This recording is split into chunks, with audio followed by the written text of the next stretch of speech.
Estamos analizando las teorías no positivistas y decíamos que en las teorías no positivistas eh, hay unos antecedentes y uno de estos antecedentes son la escuela analítica.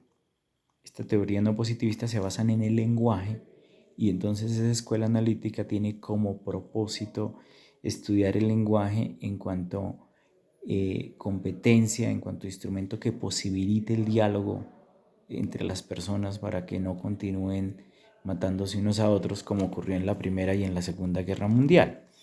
Entonces decíamos que el primero que estudiamos fue John Edward Moore, quien decía que era posible justificar que existían conductas para todas las personas, quizá en una visión kantiana, o sea que se podían justificar que debíamos actuar de la misma manera todos, no solo por grupos o por personas, no una ética de un grupito, de una persona, sino una especie de prescripciones éticas universales.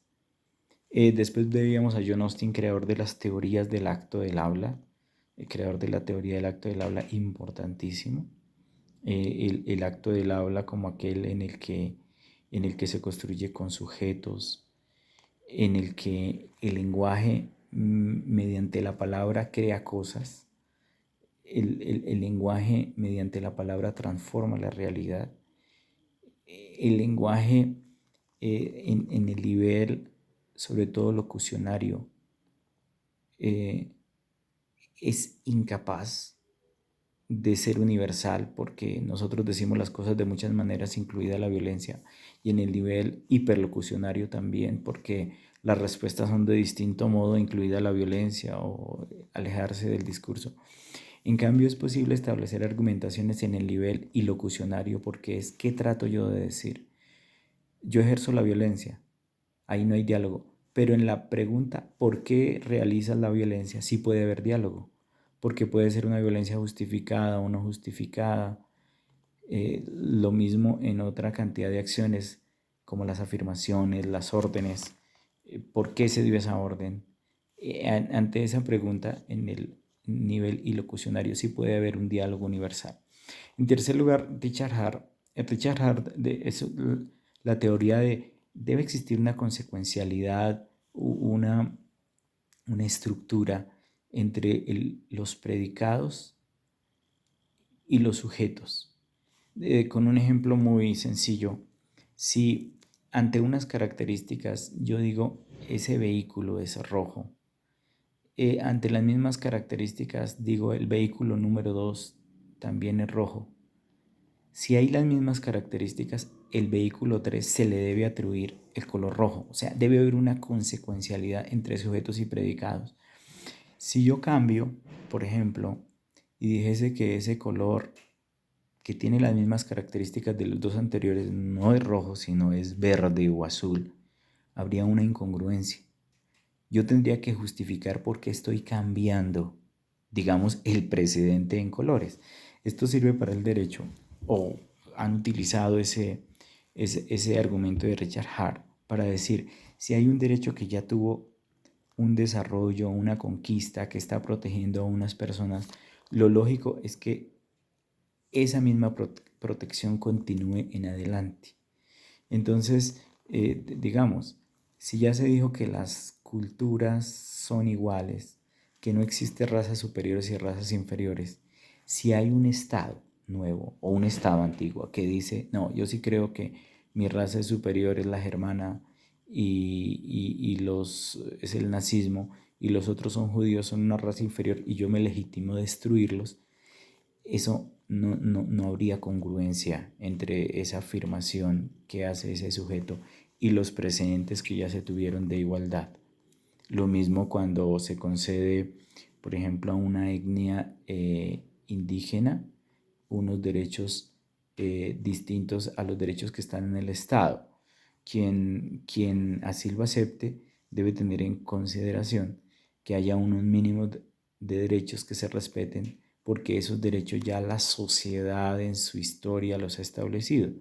O sea, si una etnia indígena, por ejemplo, discrimina a la mujer o no permite el estudio de las niñas o de manera permanente utiliza castigos que se acercan a la tortura, pues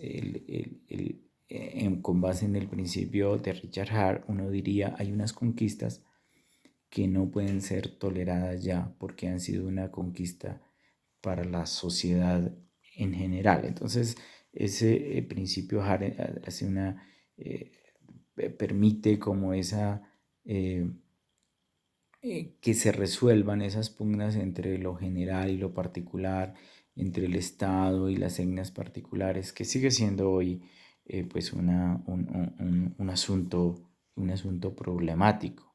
¿Hasta cuándo el Estado debe admitir que se imponga la legislación? Si esa legislación tortura o discrimina, se debe aceptar o no. Ese sigue siendo un problema que se puede analizar desde ahí. Y el último filósofo de esta escuela analítica es Wittgenstein. ¿Qué importa? Porque importa sobre todo para las escuelas del lenguaje el segundo Wittgenstein. El primer Wittgenstein escribió un libro que se llama el Tractatus Logicus, el Tratado de Lógica, y el segundo escribió Investigaciones Filosóficas. En el primero, él siguiendo a los atomistas lógicos, a Rudolf Carnap y a otros, él trata de hacer que para cada acción haya una proposición. La idea que tenía es que si limitamos el número de acciones empíricas en proposiciones, pues tendremos formas de diálogo. Y de aquellas cuestiones metafísicas o no verificables o no empíricas es mejor callar, dice Wittgenstein. Pero si nos ponemos de acuerdo en que nosotros nos levantamos, estudiamos, construimos, establecemos relaciones interpersonales, podríamos encontrarnos ahí y podríamos establecer diálogos que permitiesen a la humanidad pues no acabarse. Porque las proposiciones tendrían que ser justificadas. Yo porque agredo a otro, esa proposición, ese acto se justifica. Bueno, pero él dice que él tuvo una dificultad cuando analizó la naturaleza del lenguaje. Expresiones como la expresión reina.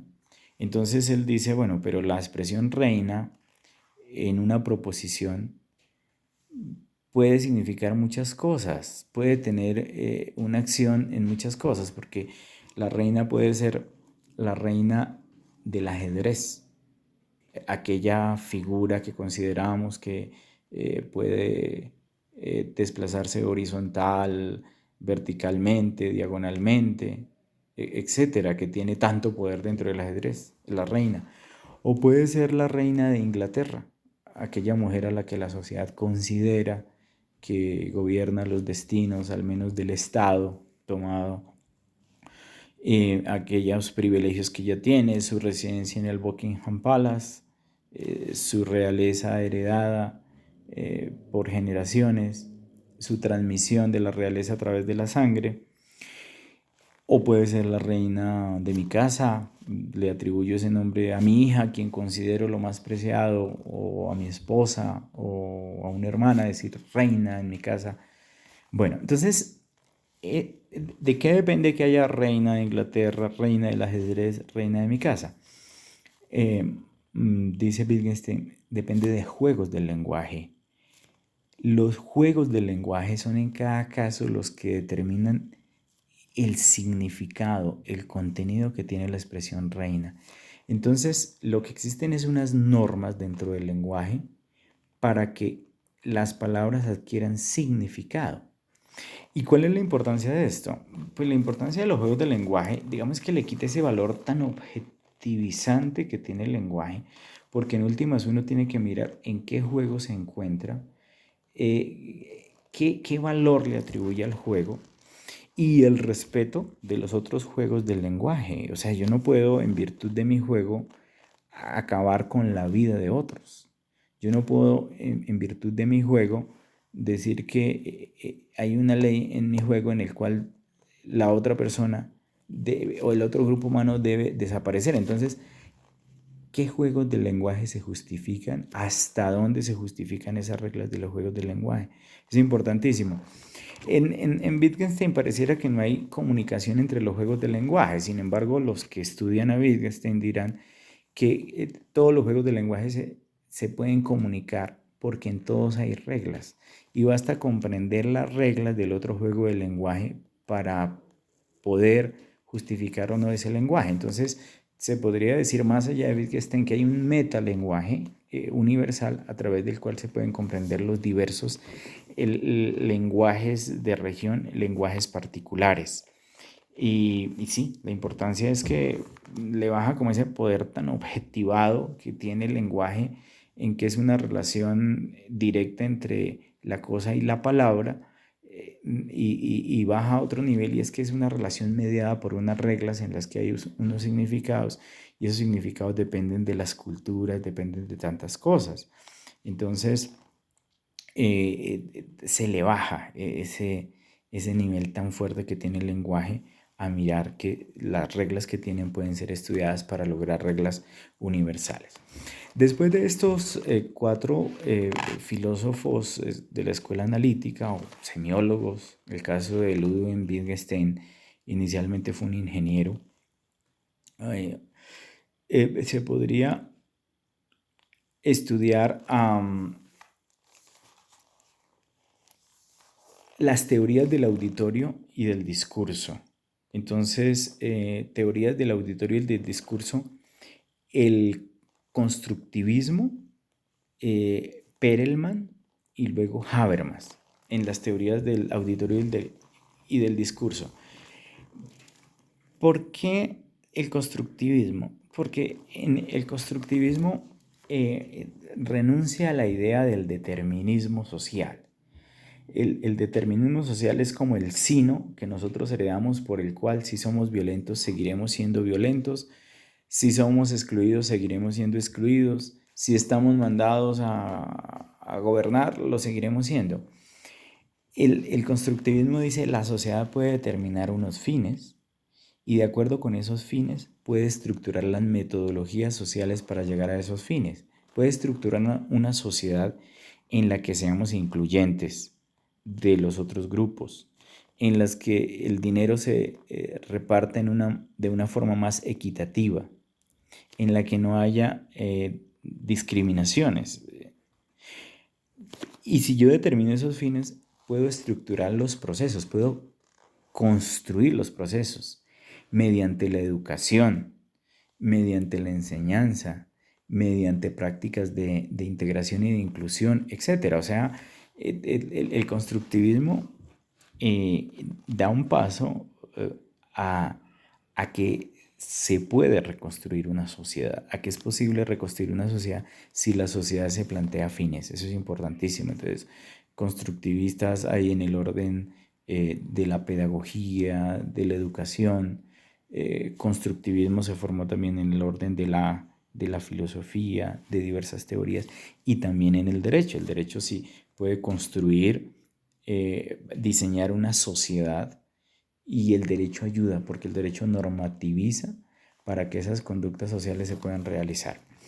En segundo lugar, Perelman, importantísimo, Perelman quiso rescatar la retórica de los griegos, o sea, Perelman quiso reconducir el derecho a que estuviera inmerso en la retórica, o sea, sacar al derecho de que fuera simplemente como una voz muda, como lo que hicieron los franceses, y renovar en el derecho esa capacidad de retórica, esa capacidad de expresarse, esa capacidad de convencer al otro a través del discurso, a través de la palabra. Y creó una categoría que es la categoría de auditorio, cuando nosotros, auditorio y auditorio universal, cuando nosotros hablemos es como si le habláramos a todos, o sea, nosotros no nos representamos que le estamos hablando solo a un grupo, sino que queremos hablarle a todos, convencerlos a todos. Entonces ya hay un primer atisbo de una pretensión de generalidad que debe tener el derecho en Perelman. Alexi lo critica permanentemente porque dice que Perelman no tiene los instrumentos en la relación entre argumentación y búsqueda de verdad. O sea, digamos que califica a Perelman como si fuera un retórico sofista en el que como puede afirmar A, puede afirmar B, y después podría afirmar B y no A, y no habría dificultad porque la retórica es puesta como al servicio de una finalidad subjetiva. Sin embargo, me parece esas afirmaciones del Lexi un tanto injustas, porque Perelman sí establece algunas normas para la retórica y para establecer la retórica que podríamos apuntar a una primera pretensión de generalidad. Eso en cuanto a Perelman.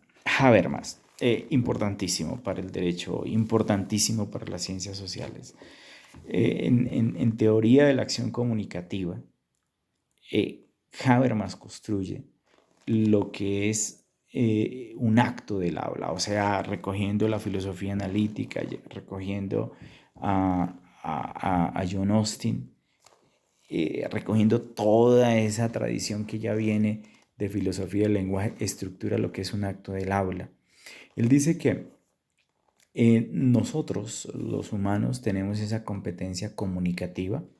Entonces, el primer acercamiento al lenguaje lo podemos, desde Habermas, lo podemos decir en los siguientes pasos. En primer lugar, cuando la persona habla, la persona tiene una pretensión de decir algo, si no, no hablaría. Y además la persona tiene una pretensión de decir algo que es correcto. En segundo lugar, si la persona habla y tiene una pretensión de lo correcto, la persona establece diálogos con otros, o sea, crea discursos, crea diálogos intersubjetivos. Y en tercer lugar, cuando el discurso entre sujetos se realiza sin acudir a la noción de poder, sino a la noción de argumento, entonces aparece el discurso. Cuando el diálogo no acude a la noción de poder, sino a la argumentación, aparece el discurso. Entonces, estas tres premisas, veámoslas un poco más amplificadas. En primer lugar, cuando la persona habla, la persona emite sonidos o escribe, tiene una pretensión de decir algo y algo que es cierto. Entonces hay un contenido y ese contenido tiene una pretensión de verdad, una pretensión de certeza. Va unida la idea de verdad a la idea de ética. Por eso la idea de Habermas de la comunicación encierra la ética comunicativa. ¿Cómo se comprueba que esto es así? Con contraejemplos. Si yo digo algo y ese algo no es correcto, yo afirmo algo que no es correcto, el primero que sabe que no es correcto es la persona que emite el discurso. Luego, esa persona no está siendo ética. Si por lo menos yo digo, este es un seminario de medicina, no digo este es un seminario de derecho, digo este es un seminario de medicina, yo estoy diciendo algo, este es un seminario, y estoy diciendo que es de medicina. Estoy afirmando una falsedad, o sea, tengo una pretensión de engañar. Luego, con mi afirmación, no estoy realizando una acción ética, sino una acción contra la ética. ¿Sí? Desde el punto de vista moral, el esposo que le dice a la esposa, yo te amo sinceramente, pero él sabe que tiene un amante. Entonces, esa afirmación se contradice con una realidad en ese caso. Entonces, en la primera acción, en la de decir este es un seminario de medicina, hay una pretensión de engaño manifiesta, ¿sí? Y la persona podría actuar en consecuencia. Yo digo, este va a ser un seminario de medicina, los de derecho se van. En la segunda, lo que yo hago es callar la realidad, o sea, la pretensión que digo es falsa y la realidad es otra.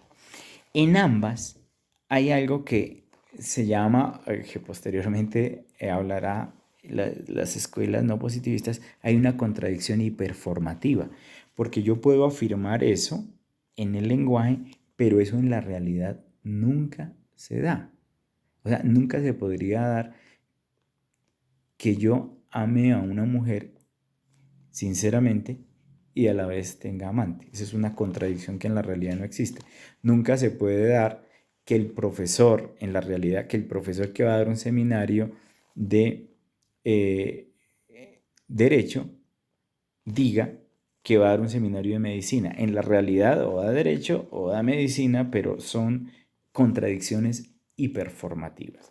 La contradicción hiperformativa se caracteriza porque lo que se afirma con el sujeto se niega con el predicado si ese sujeto y ese predicado se enfrentan a un acto de la realidad, a un acto institucional. Bueno, sobre esto volveremos después. Entonces, para Habermas hay una idea de contradicción hiperformativa, según las palabras de Alexi, cuando no se es ético al hablar. Pero esa ética es la ética del sujeto. O sea, el sujeto puede éticamente hablar e incurrir en un error cuando no comete la contradicción en él mismo.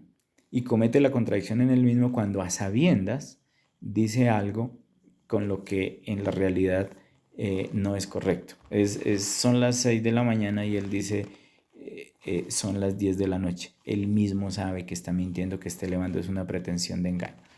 Segundo lugar, es importantísimo el siguiente paso. Cuando un sujeto habla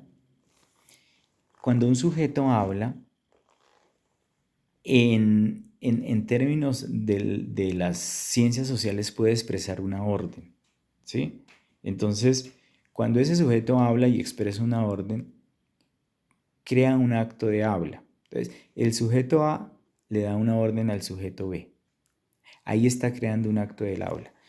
El sujeto B puede responder obedeciendo, simplemente. Y ahí hay un acto de habla simple. El militar que le dice al soldado de 30 vueltas. El soldado da 30 vueltas. Acto de habla simple. Pero puede ocurrir que el sujeto B, o sea, el soldado, pregunte por la razón de la orden, por la razón de la afirmación. Entonces el soldado dice, ¿por qué tengo que dar las 30 vueltas? Entonces el sujeto A puede ratificarse y decir, tienes que dar las 30 vueltas porque a mí se me da la gana. O sea, reafirma su autoridad. O puede callarse y decir, delas, simplemente. O sea, reafirma su autoridad. Ahí continúa el acto de habla simple porque es una orden que debe ser obedecida. Pero, si ante la pregunta del sujeto B por el contenido de la orden, o sea, de la afirmación del sujeto A, el sujeto A da una justificación, da un argumento, en ese momento desaparece una relación de autoridad y aparece una relación de iguales. Claro, si el capitán le dice al soldado, el teniente, tú tienes que dar 30 vueltas para mantenerte en forma porque así defiendes la patria, le da un argumento. En ese momento él no le está dando una razón de simplemente de autoridad a una orden, sino le está dando un argumento. En ese momento él deja de ser el teniente o el capitán y se establece en un nivel igual al soldado. Entonces Habermas y toda esta gente genial dice, en ese momento aparece el acto de habla simple y aparece un acto de habla complejo. Ese acto de habla complejo es el discurso, porque en ese momento se establece una relación entre sujetos iguales, en el que el medio no es la autoridad, sino los argumentos, las justificaciones, las razones. Y esto es importantísimo para una sociedad. O sea, una sociedad no se debe estructurar, según Habermas, en relaciones de autoridad, en relaciones de sumisión, sino en relaciones de argumentación, en relaciones de iguales. Si bien existen las jerarquías necesarias para que existan las instituciones, en cada una de esas jerarquías debe darse la argumentación. O sea, quien tenga más jerarquía no por ello debe no reconocer al otro como sujeto igual y como sujeto que argumenta y como sujeto que puede dar mayores razones que las que se tienen. Incluso la persona, por más en una escala superior que esté, cuando le argumentan en contra y el argumento es mayor que el propio, la persona se enriquece con el argumento que le han dado. Entonces, esto es importantísimo, ese paso del acto del habla simple en la que se da una orden, en la que se da una orden en virtud de un poder, en la que se obedece por un poder que se tiene, a un acto del habla complejo en el que existen argumentaciones, existen razones, en el que las personas se relacionan mediante esas razones y argumentaciones y se deja a un lado la relación meramente de poder. Esto para el derecho será importantísimo porque nosotros podemos entender entonces desde Habermas el derecho como un momento en el cual hay sujetos que se encuentran mediante argumentos y las autoridades en cada momento del proceso va determinando el cierre, pero no lo va determinando simplemente con base en su propio criterio o en su propio decisionismo o en su propio poder, sino lo va determinando con la mayor razonabilidad que encuentre, con el mayor grado de argumentos. Entonces, claro, en el derecho, esto ya visto desde Alexi, que lo veremos en el capítulo de cierre, en el derecho hay sujetos, pero el Estado es un sujeto, las partes son un sujeto, la comunidad que vigila el proceso se puede entender como un sujeto externo. Digamos, en el proceso penal están las partes, que son sujetos, está el Estado, que es un sujeto, está la Fiscalía, que es un sujeto, están órganos de garantía, que son sujetos. Y todos ingresan dentro del proceso con argumentos. Y todos van manifestándose en argumentos. Quien decide, el Estado a través del juez, tiene que hacer los respectivos cortes para la decisión, pero lo va a hacer con base en la mayor argumentación posible. La Fiscalía y la parte que están acusando ante el Estado tienen el mismo nivel y ambos pueden argumentar de la misma manera y ambos su nivel de argumento tiene el mismo valor y el Estado ahí se declara neutro y podrá decir el argumento de la Fiscalía es el válido o el argumento de la parte que se está defendiendo es el válido y uno de los otros sujetos podrá también intervenir en ese proceso. Entonces, si nosotros vemos, digamos, el derecho se entiende así como un discurso en el que actúan, en el que intervienen varios sujetos que argumentan. ¿Hay que tomar decisiones?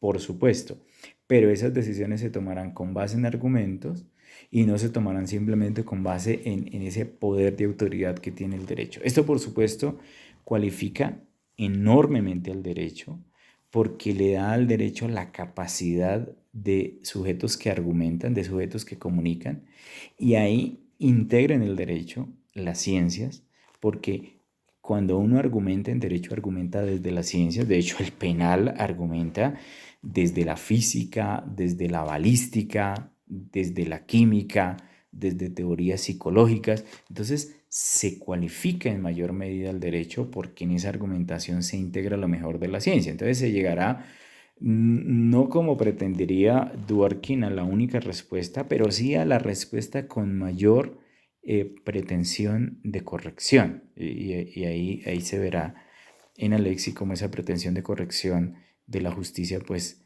existe para el derecho. Entonces en el próximo video, y con eso cerramos las teorías jurídicas, veremos la teoría no positivista en Alexi.